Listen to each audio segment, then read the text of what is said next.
코로나19 백신 우선 접종 대상이 공개됐습니다. 하지만 감염에 취약한 장애인은 제외돼 우려하는 목소리가 나오고 있습니다. 정부가 가족의 정의를 확대하는 방안을 추진합니다. 비혼이나 동거 등 다양한 가족을 인정하겠다는 취지지만 동성혼 합법화로 이어질 수 있어 주의가 요구됩니다. 김영석 연세대학교 명예교수와 여의도 순복음교회 이영훈 위임 목사가 구티비 연중특별기획 주여 이 땅을 치유하소서에 출연해 포스트 코로나 시대 한국교회의 방향성을 제시했습니다. 대한예수교 장로회 백석총회가 연합 금요기도 성회로 한국교회 영적 부흥을 도모합니다.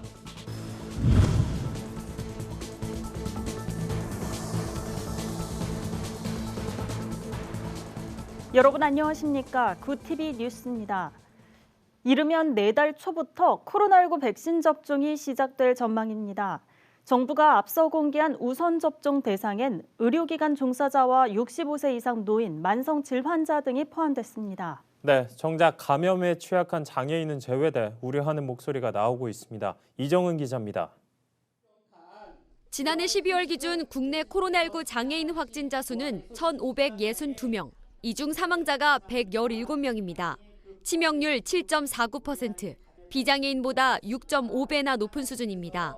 내달 백신 접종을 앞두고 감염에 취약한 장애인을 우선 접종해야 한다는 요구가 나오고 있지만 정부가 공개한 우선 접종 대상에 장애인은 빠져 있습니다.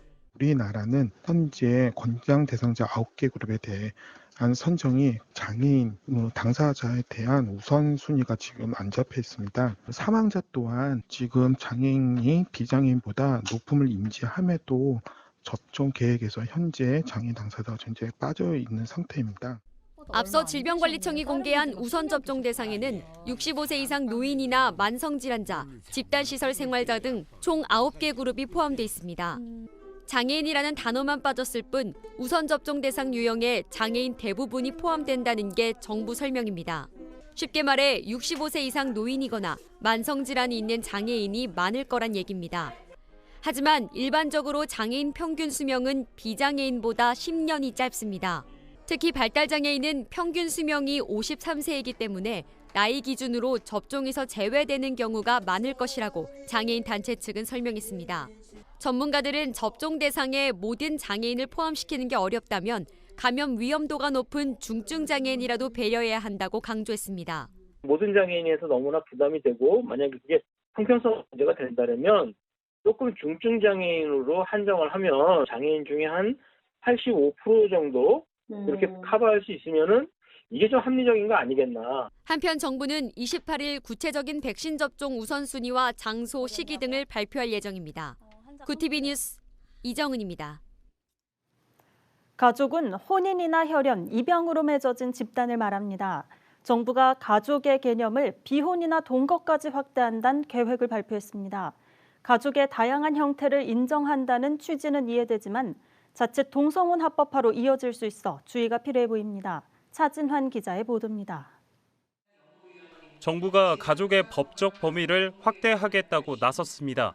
여성가족부는 제4차 건강가정 기본계획안 공청회를 열어 가족의 다양성을 인정하고 평등하게 돌보는 사회를 위한 정책을 수립한다는 입장을 밝혔습니다. 이를 위해 앞으로 5년간 결혼하지 않고 사는 비혼이나 동거 커플 등도 가족의 범위 안에 포함시키는 정책을 추진하겠다는 겁니다. 정책 패러다임 자체를 특정 가족 유형을 위한 정책이 아니라 욕구가 있는 모두 가족을 지원하는 정책으로 확장하여 가족 형태에 따른 낙인이 없이 기본적인 가족 생활을 유지할 수 있도록 지원을 확대하여. 여가부는 이날 공청회에서 먼저 모든 가족을 포용하는 사회 기반을 구축하겠다고 밝혔습니다. 기존 가족의 개념을 확대해 다양한 가족 구성의 권리를 인정하겠다는 겁니다. 1인 가구가 점점 증가하는 것처럼 가구의 규모가 축소되고 그 형태가 다양해지는 만큼 모든 유형의 가족을 수용하자는 게 핵심입니다. 하지만 반대하는 목소리도 높습니다.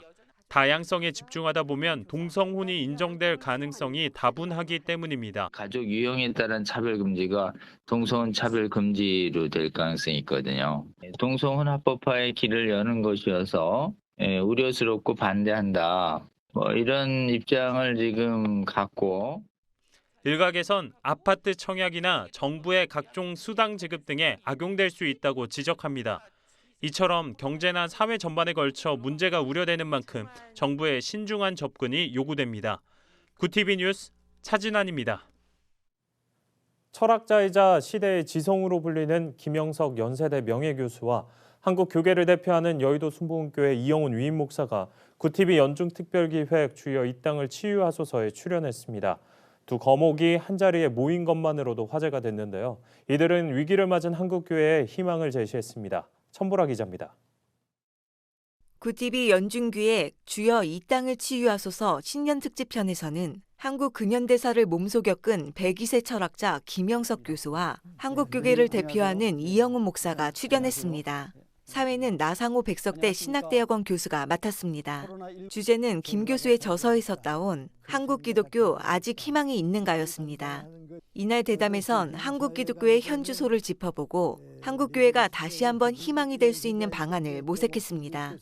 김 교수는 우선 교회가 세상 속에서 하나님 나라를 건설하고 확장하는 모체가 되어야 한다고 강조했습니다. 사회를 하나님 나라로 바꿔줄 수 있는 일꾼을 얼마나 많이 키워주는가, 그게 제 목적이 앞으로 와야 하지 않을까, 이제 그런 생각입니다. 이 목사는 이를 위해 코로나19로 어려움을 겪는 이때 한국교회가 사랑의 공동체로서 거듭나고 세상의 본이 돼야 한다고 말했습니다. 우리가 사회 속으로 스며들어서 소외된 사람, 그다음 문제 있고 버려진 사람, 고통당한 사람, 인권이 무시된 사람을 예수의 사랑으로 돌봐주고 하나님 나라를 확장해 나가는 역할을 한다면 오히려 기독교가 영적으로도 성장하고 성숙해지는 계기가 되지 않겠나. 신앙은 삶에서 구현돼야 한다는 조언도 이어졌습니다. 이들은 신앙과 삶은 구별되지 않는다며 한국 기독교의 희망에 대한 해안을 예수 그리스도에서 찾았습니다.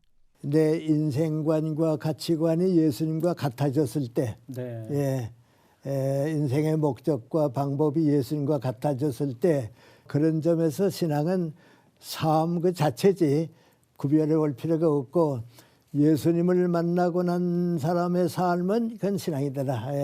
우리들이 예수님 닮은 꼴로 살아간다면 진정한 이 땅에 참된 그 하나님 나라가 건설되고 세상 사람으로부터 존경받는 우리 그리스도인이 되지 않을까, 그런 생각을 합니다. 김영석 교수와 이영훈 목사의 해안을 들어보는 구TV 연중기획 주여 이 땅을 치유하소서 신년특집 한국 기독교 아직 희망이 있는가 편은 오는 2월 4일 오후 10시 10분에 첫 방송됩니다. 구TV 뉴스 천보라입니다. 영적 회복과 각성을 위한 기도대성회로 새해를 연 대한예수교장로회 백석총회가 기도의 열기를 이어갑니다. 이번엔 연합금요기도성회로 영적 부흥을 도모하겠다는 겁니다. 백석총회는 이달 29일부터 4월 2일까지 매주 금요일 저녁 8시에 연합금요기도성회를 진행합니다. 금요기도성회는 온라인으로 진행되며 유튜브 백석총회 TV에서 시청할 수 있습니다. 이번 기도회에선 백석총회 소속 교회와 성도들이 예배 회복과 다음 세대, 나라와 민족, 코로나19 종식 등을 위해 기도할 예정입니다. 백석총회 장종현 총회장은 성령 안에서 깨어 기도할 때 하나님의 뜻을 깨닫고 영광을 돌릴 수 있다며 기도로 모든 어려움을 이겨내는 예수 생명의 공동체가 되길 바란다고 전했습니다. 오늘의 이슈 포커스입니다. 국제통화기금 IMF가 올해 한국 경제 성장률 전망치를 2.9%에서 3.1%로 상향 조정했습니다. 여전한 코로나19 확산과 봉쇄로 초반에는 약해지겠지만 2분기부터 백신과 치료제 보급 확대로 경기 회복 모멘텀이 강화될 것이란 전망입니다. IMF는 세계 경제 전망 수정치 보고서와 함께 한국을 포함한 30개국 성장 전망을 공개했는데 성장률 전망치 상향 조정폭이 미국과 일본에 비해선 작지만 독일이나 프랑스, 중국 등을 웃돌았습니다. 이에 대해 정부는 IMF가 코로나 극복 과정에서의 한국의 대응을 높게 평가한 것이라고 밝혔습니다. 문재인 대통령과 시진핑 중국 국가주석이 시 주석의 방안을 위해 계속 긴밀히 소통하고 협력하기로 했습니다. 한반도 평화를 위한 한중 양국의 역할이 중요하다는 점을 재확인한 것으로 풀이됩니다.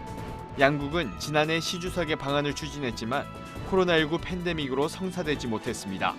문 대통령은 코로나 상황이 안정돼 여건이 갖춰지는 대로 조기에 방안이 성사되도록 양국이 계속 소통하기를 기대한다며 한반도 정세와 관련해 대화를 통한 문제 해결 과정에 중국이 건설적인 역할을 해달라고 당부했습니다. 최근 들어 완만한 감소세를 보였던 국내 코로나19 신규 확진자 수가 27일 500명대 중반까지 치솟았습니다. 전날보다 200여 명 늘어나 지난 17일 이후 열흘 만에 500명대를 기록한 겁니다. 방역당국은 IM 선교회를 중심으로 코로나 확산이 다시 증가세로 돌아선 양상을 보인다고 분석했습니다. 정부는 가까스로 잡았던 3차 대유행의 기세가 다시 거세지지 않을까 예의주시하면서 현행 사회적 거리두기 단계 하향과 5인 이상 사적 모임 금지 조치 연장 여부를 고심하고 있는 것으로 알려졌습니다. 예비 신혼 부부들이 주거 안정화를 위해 가장 필요한 것으로 주택 공급 확대를 꼽았습니다. 부동산 정보 플랫폼 다방에 따르면 3년 이내에 결혼 계획이 있는 예비 신혼 부부 2,700여 명을 대상으로 설문조사한 결과 전체 응답자의 54%가 이같이 답했습니다. 안정된 삶을 위한 최소한의 주거 요건으론 출퇴근 시간을 꼽는 비중이 가장 높았고 투룸 이상의 주거 공간, 교육시설, 안전시설 등이 뒤를 이었습니다. 또 신혼주택 거래 형태로 전세를 가장 많이 선택했고 전세 보증금 4억 원 미만의 주택을 원한다는 응답이 압도적으로 많았습니다. 구TV 뉴스 오현근입니다. 구TV 월드와이드입니다. 브라질에서 자이르 보우소나로 대통령 탄핵을 촉구하는 목소리가 커지고 있습니다. 종교 지도자들도 하원에 탄핵 요구서를 제출하며 목소리를 냈는데요. 탄핵 요구서에는 가톨릭과 성공회, 루터교, 장로교, 침례교, 감리교 등 개신교계와 17개 기독교 단체 대표 등 380명이 서명했습니다.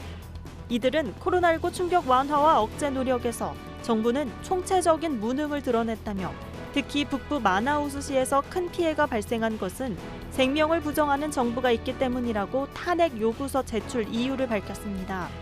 지금까지 하원에 접수된 보우소나로 대통령 탄핵 요구서는 62건에 달합니다.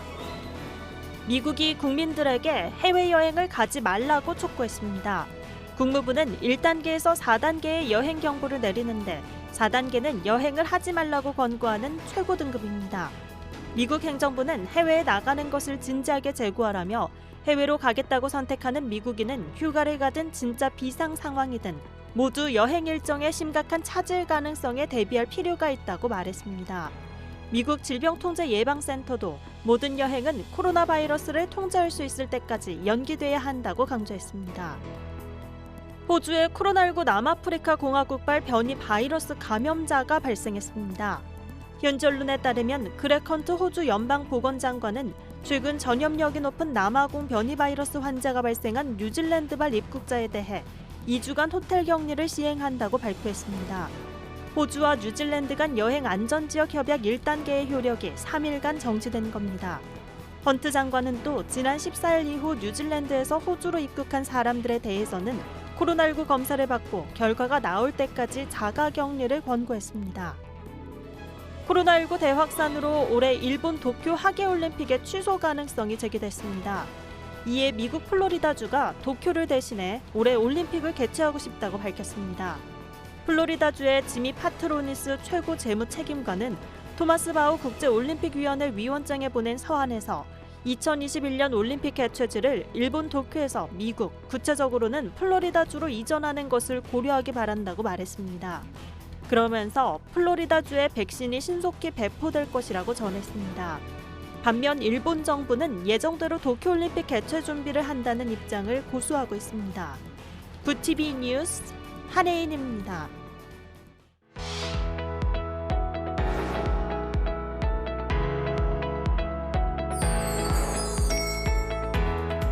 세상 속 크리스천들의 이야기를 만나보는 네포난의 교회입니다. 첫 소식입니다. 한국대학생선교회 CCC가 아프리카를 위한 온라인 기도 모임 파프리카를 진행하고 있습니다. 파프리카는 Pray for 아프리카의 줄임말로 코로나 상황 속에서도 아프리카와 세계 선교를 위해 기도하고자 CCC 해외 선교팀이 시작했습니다. 지난해 10월부터 매월 한 번씩 온라인으로 기도하는 방식인데요. 한국 CCC가 해외 캠퍼스 사역을 통해 관계를 맺은 토고, 말라위, 마다가스카르, 짐바브웨 등 아프리카 학생들과 함께 찬양하고 기도하고 있습니다. 이 밖에 언어 수업은 물론 아프리카 역사와 문화, 생활 등 전반에 대한 강의를 듣고 아프리카를 이해하는 시간도 갖고 있습니다. 파프리카 기도 모임은 오는 3월까지 진행되며 CCC 해외 선교팀 SNS에서 관련 정보를 확인할 수 있습니다. 다음 소식입니다. CCM 아티스트 민호기 목사가 신곡 마르다의 식탁과 뮤직비디오를 공개했습니다. 마르다의 식탁은 보이지 않는 곳에서 헌신하는 이들을 위해 만들어진 노래입니다. 행복을 부른 CCM 가수 한이가 피처링했고 콰이어로 4개 교회 성도들이 참여했습니다. 뮤직비디오는 민호기 목사의 아내와 아들이 그린 그림들로 연출했습니다. 민 목사는 강단을 지키는 목회자와 찬양 사역자뿐 아니라 소금처럼 녹아 공동체를 세워가는 수많은 마르다를 위해 쓴 소망의 노래라고 밝혔는데요. 성경 속 마르다는 예수님을 대접하려다 정작 함께하는 시간을 놓쳤지만 사실은 누구보다 예수님을 사랑한 여인입니다. 마르다와 같은 분주함을 잠시 내려놓고 예수 그리스도의 음성에 귀를 기울이는 시간을 가져보는 것도 좋을 것 같습니다. 오늘 소식은 여기까지입니다. 나누고 싶은 우리 교회 소식, 알리고 싶은 크리스천들의 소식이 있다면 굿TV에 전해주세요. 내 폰으로 찍은 영상과 사진을 전화나 이메일로 제보해 주시면 됩니다. 내 폰 안의 교회 김민주입니다. 글로벌 선교 방송단과 함께하는 교계 소식을 박은결 기자가 보도합니다. 모퉁이돌 선교회가 1월 26일부터 28일까지 제62회 선교 컨퍼런스를 진행하고 있습니다. 북한을 용서합니다라는 주제로 열리는 이번 컨퍼런스는 찬양과 말씀, 강의, 연극 등 다양한 프로그램이 마련됐으며 북한 선교를 감당해온 이삭 목사의 메시지도 들을 수 있습니다. 컨퍼런스는 기간 중 오전 10시부터 2시간 동안 실시간으로 스트리밍되며 이후 녹화 방송으로도 시청할 수 있습니다. 지속가능한 목회와 선교를 위한 교회와 목회자의 네트워크 플랫폼 센트가 출범을 앞두고 있습니다. 센트는 개척교회와 작은 교회, 목회자와 선교단체 등을 지원하고 연결하는 종교법인입니다. 교회와 목회자를 지원하고 네트워크의 필요성에 공감해온 목회자들이 모여 창립했습니다. 이사와 실행위원, 회원 목회자의 사역과 연계해 개척이나 교회 운영에 필요한 다양한 정보와 교육을 지원할 예정입니다. 베스트셀러 게으름의 저자 김남준 안양열린교회 목사가 첫 자전적 에세이 아무도 사랑하고 싶지 않은 밤을 출간했습니다. 이 책은 고백록의 저자인 아우구스티누스가 남긴 글 중 김 목사가 자신의 인생에 영향을 미친 8문장을 엄선해 집필한 겁니다. 김 목사는 라틴어 문장을 직접 번역해 책에 담아냈습니다. 그는 숨쉬듯 익히는 글로 독자에게 희망을 주고 싶었다고 전했습니다.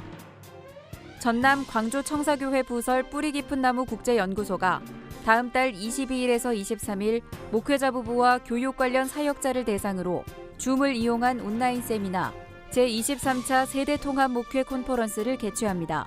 주 강사로는 광주 청사교회 백윤영 목사가 나섭니다. 백 목사는 교회마다 다음 세대 교육과 부흥을 갈망하고 있지만 뚜렷한 대안이 없는 실정이라며 세대통합 목회에 해답이 있다고 밝혔습니다. 굿TV 뉴스 박은결입니다. 감염에 취약한 장애인들이 코로나 백신 우선 접종 대상자에서 제외됐다는 소식은 장애를 대하는 우리 사회의 민낯을 그대로 보여줍니다. 정부의 의도를 정확히 알 수는 없지만 정작 도움이 필요한 이들이 배려를 받지 못했다는 아쉬움이 남습니다. 네, 이상으로 뉴스를 마칩니다. 오늘도 함께해 주신 여러분 고맙습니다.